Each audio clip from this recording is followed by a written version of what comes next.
Thank you very much. Please be seated.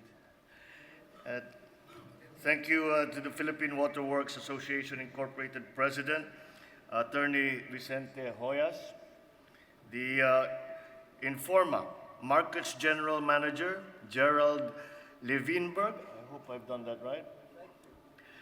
Pasay City Mayor Imelda Rubiano Calixto, participating companies in the conference and in this exposition, my fellow workers in government, distinguished guests, ladies and gentlemen, good morning.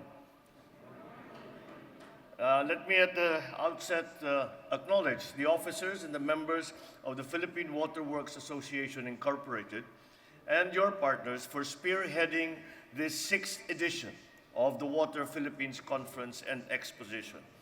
I cannot emphasize enough the importance of the water situation here in the Philippines and how it affects our daily lives.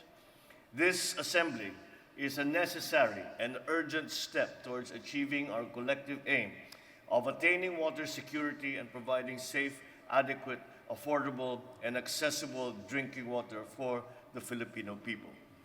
Through this undertaking, we gather government regulatory officers, practitioners, and industry experts who shall discuss and share viewpoints on emerging issues in the water industry, including sustainable practices and latest technologies. I happen to have been given the opportunity to walk around a little bit and see some of the exhibitors. And it is very gratifying to know that in fact the technologies that are being used, that are being employed in terms of water treatment, in terms of water management, are well-known technologies. We have, of course, fine-tuned it so that the filtration systems become better and better, our pumps become more efficient, our connections, water connections are more resilient to typhoons, to earthquakes and the other calamities that might happen along the way.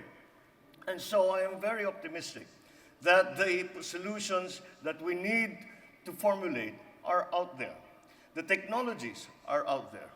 What has continued to change in the light of climate change is the management, the stratagems on how we manage our water. For example, here in the Philippines, the majority of our water is still taken from underground aquifers. Whereas if you manage your surface water properly, then there would be no need for us to be digging wells and starting to affect the water table that is under us, that affects agriculture, that affects construction, infrastructure, and all of those effects that we see downstream. As another example, when we used to talk a few years ago, when I was still governor, when you said water management, it generally meant flood control. And we would put dikes, we would put dams, so as to be able to control the flooding. However, now, we must think in a very different way. Flood control, although many of the projects that the government has undertaken is categorized as flood control. These flood control projects no longer just are exclusively for that. We take the water and we use it for irrigation. We use it for drinking water if we have a treatment plant. We also take the water and hopefully, if there is enough of a gradient, that we are able to produce some power with the mini hydros. And so these are the kinds of stratagems that we have to employ, that we have to bring down to the grassroots level. Because the water crisis in the Philippines, and I call it a water crisis because it is. I was very surprised in the past years, even as senator, even as governor, that no one was speaking about water problems. Whereas every single urban community and even some rural communities in the Philippines have a water crisis. And it's something that we have continually postponed. We do not examine it.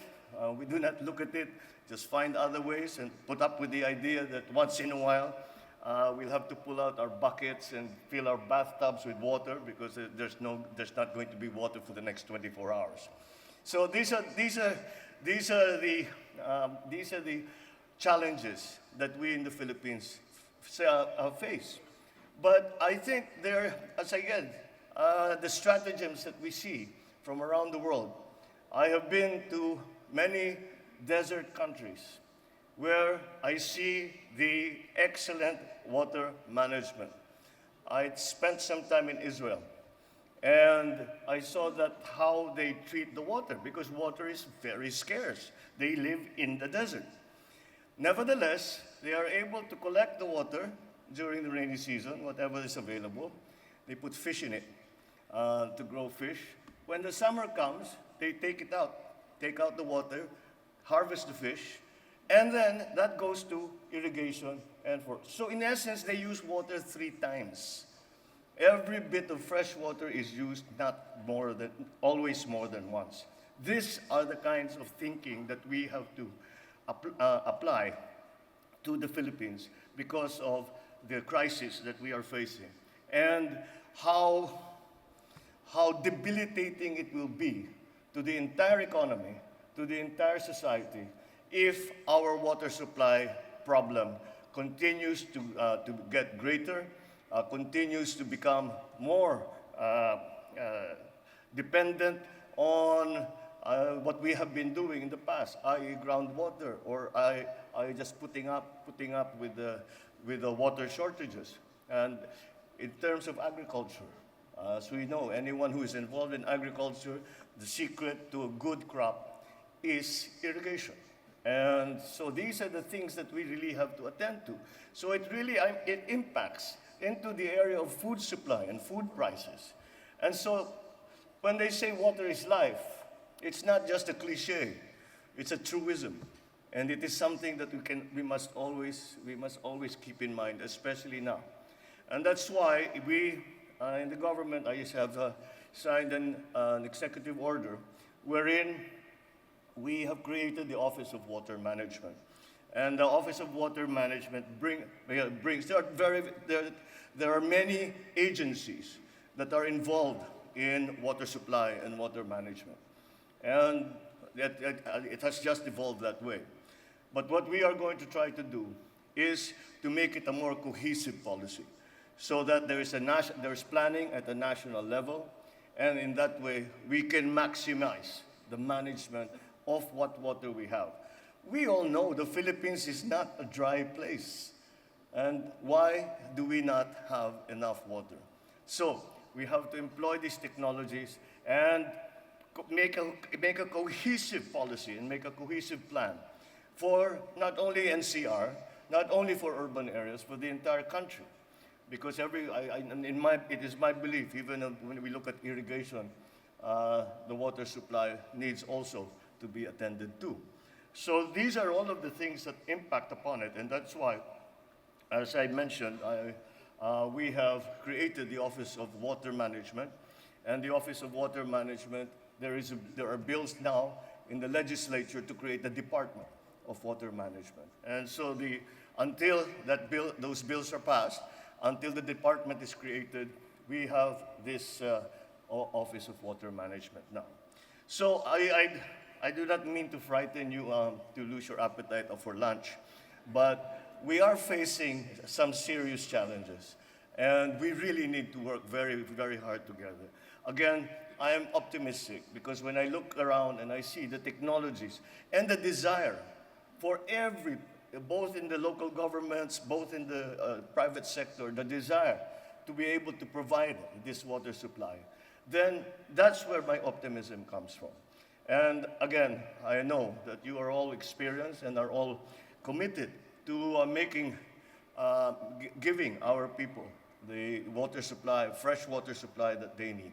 And we'll work together on that. It will not be the work of a day or of a week, but we will start now and we will continue until it's done. Thank you, and good morning. Thank you, Mr. President Ferdinand R. Marcos Jr.